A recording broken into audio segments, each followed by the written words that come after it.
All right. So where we just finished off was Frankfurt claiming, or at least one of the essential aspects, one of the things that makes bullshit what it is the fact that it is an utter disregard or an indifference for a connection with the truth. It is a disregard for a connection with how things really are.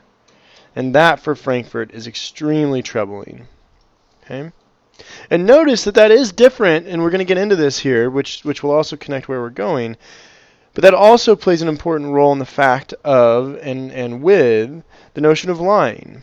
Okay? That there's a big difference there about bullshit and about lying. Okay? All right, blah, blah, blah.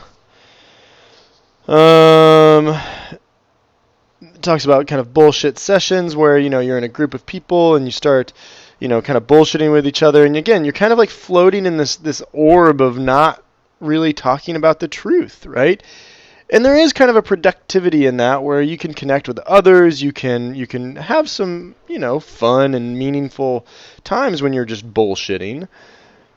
But also, again, if we're going along the lines of where and what Frankfurt just said about the nature that bullshit is unconcerned and unconnected with the truth, it is an indifference to how things really are, well, does that matter to us when we are talking about serious subjects such as, religion, politics, or sex?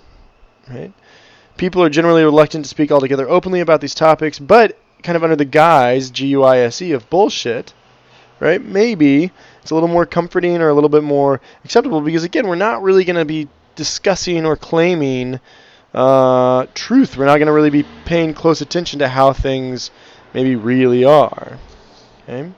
Blah, blah, blah.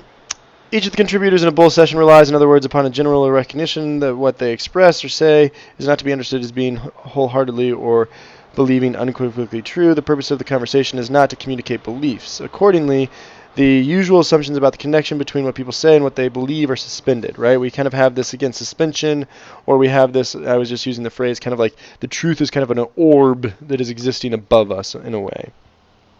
Okay? All right. But again, we're not talking about the truth. Okay, so I'm going to keep moving on here. Interesting little anecdote here on 42.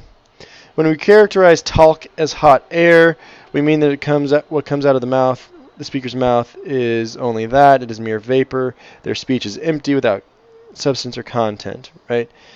So there are similarities between, and this gets a little descriptive here on 43, 44. There are similarities between hot air and excrement. Incidentally, which make hot air seem an especially suitable equivalent for bullshit.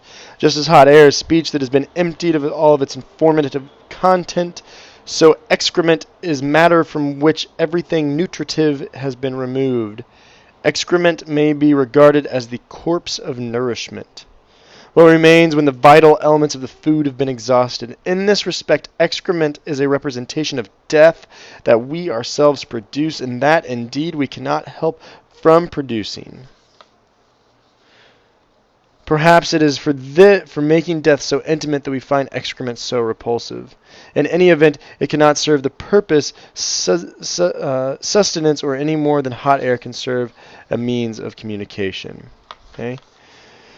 So again, that's a pretty descriptive, it's a pretty kind of gross description, but I think that there's some substance there, right?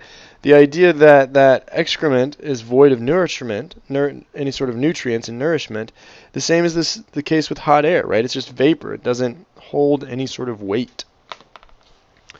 And so, perhaps bullshit, right, again, is similar to hot air, where just kind of, exists out there. Then Frankfurt goes on to discuss the difference between bluffing and lying. Bluffing, too, is typically devoted to conveying something false. Unlike plain lying, however, it is more especially a matter not of falsity but of fakery, right? And I mean, a really good example here, pretty similarly, like when you're playing a game of cards, whatever the cards may be, and I have, 3 threes in my hand playing poker, or yeah, whatever the case may be.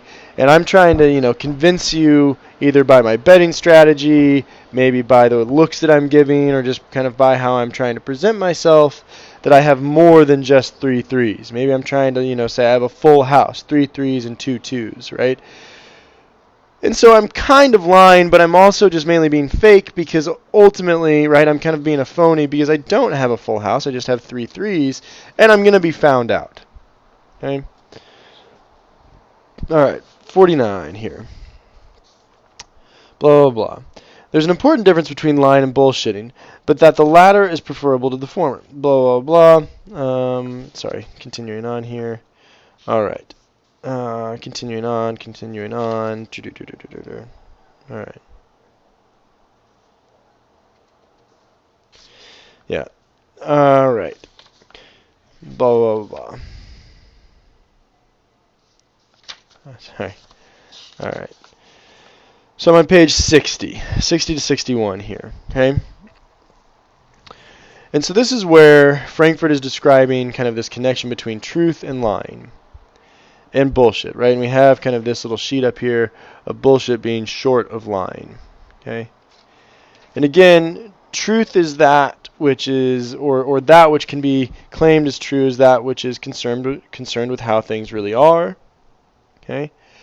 Moreover, the notion that what both the truth and lying have in common is that the one that is making the truth claim or making the lie, to some regard, knows the state of affairs about the world or the state of affairs about the claim being made, right? Because when I lie to you, if you said, "Hey, Bryce," the classic example here, there's so many, right? Hey, Bryce, what did you have for breakfast this morning? Okay. And suppose, I really want you to think I'm a good, hearty American eater. So I say, you know what? I had 2 eggs, 3 pieces of bacon, an English muffin, a glass of orange juice, a glass of milk, and a cup of coffee. And I am just set for the day. Breakfast of frickin' champions. Okay? And maybe I say it with such conviction that, makes you believe that that is the case. You're like, oh, wow, Bryce, that is a big breakfast. Good on you, right? When in fact, right, I did not have 2 eggs, 3 pieces of bacon, an English muffin, a glass of OJ, a glass of milk, and a glass of coffee, right? I did not have that. What I did have was a bagel and a banana and a cup of coffee. Now, it's interesting here and how Frankfurt's going to kind of work with that. And again, who knows the reason why I lied to you? Okay? There's multiple motivations that one might lie, right? Because again, I want you to think something about me. I want you to think that I'm well fed. I want you to think that I'm a meat eater. I don't know, right? But for some reason, I didn't tell you the truth. But what both the lie and the truth have in common is the fact that I know what the truth is. So when I lie to you, when you lie to others, when you lie to yourself even, you know what the truth is. Okay? Now, bullshit is very interesting and potentially more problematic under Frankfurt's account for the reason that when one bullshit, one is not concerned with the truth at all. Right? It is this fact of being indifferent to how things really are that makes and is really, really problematic for Frankfurt. Okay? So on 60, 61, blah, blah, blah, blah, when we kind of, again, are making claims either as it relates to truth or lying, each responds to the facts as they understand them, although the response of one is guided by the authority of truth, which the other defies the authority and refuses to meet its demands. The bullshitter ignores the demands altogether. He or she does not reject the authority of truth as the liar does and oppose it himself to it. Rather, they pay no attention at all. By virtue of this, bullshit is a greater enemy to the truth than lies are. Okay? By virtue of this, bullshit is a greater enemy to the truth than lies are.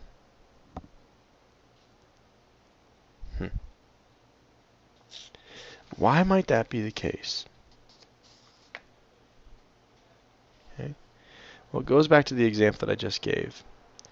I know what I had for breakfast, and I could tell you the truth, or I could lie to you. Okay? What would be even worse is if I were to bullshit you. Just again, I don't know. I had like a little bit of this. I think I had some bacon. I I had an egg. I had some yogurt. I don't know. I think I had orange juice, or was it grapefruit juice? Did I put milk in my coffee? I don't know, right? But it is just this kind of lack of concern for how things really are, this concern for actual truth, that is really problematic for Frankfurt. Okay? And then he goes on and he makes some claims about why is there so much bullshit. And again, we can make a lot of connections here of politicians, of cultural figures, of teachers. Bullshit is unavoidable whenever circumstances require someone to talk without knowing what he or she is talking about. Thus, the production of bullshit is stimulated whenever a person's obligations or opportunities to speak about some topic exceed his or her knowledge of the facts that are relevant to that topic. This discrepancy is common in public life when people are frequently impelled, whether by their own propensities or the demands of others, to speak extensively about matters which they are in some degree ignorant. Blah, blah. Closely related instances arise from widespread conviction, blah, blah, blah. Okay? And, the ending claim here on page 67 is that perhaps sincerity even itself is a form of bullshit, right? To be sincere, to be what one is actually really difficult because it means that we really, really have to try to pay attention to who it is we are, to what it is we know about ourselves, of what is true to ourselves. Right? And so connecting that with and being concerned for this kind of connection with the truth. So hopefully this gives you a lot to think about. And personally, I'll end with this. So I've been teaching this book for a couple of years now. And, as a teacher, as I think just a member of society, bullshit is hard to avoid, right? In any sort of context where, again, you're in a situation that requires you to speak on something that you know little about, right? What you do is you try to grasp at straws. You perhaps, you blow hot air, to use that example. But personally, having kind of investigated with this book and then kind of following up with some connections, on the online, or on Truth Book rather, I'm pretty convicted by what Frankfurt writes here. And I'm convicted insofar as feeling encouraged to really pay closer attention, to try to get things right. Because bullshit is lazy. Bullshit is lazy. Bullshit is it's not caring, right? And I think it's really easy to do, especially kind of in the age of social media where we have so much kind of wash over us, right? That to really pay close attention to how things really are matters, okay? And to pay attention to how things really are and how that matters is to avoid, hopefully, bullshit.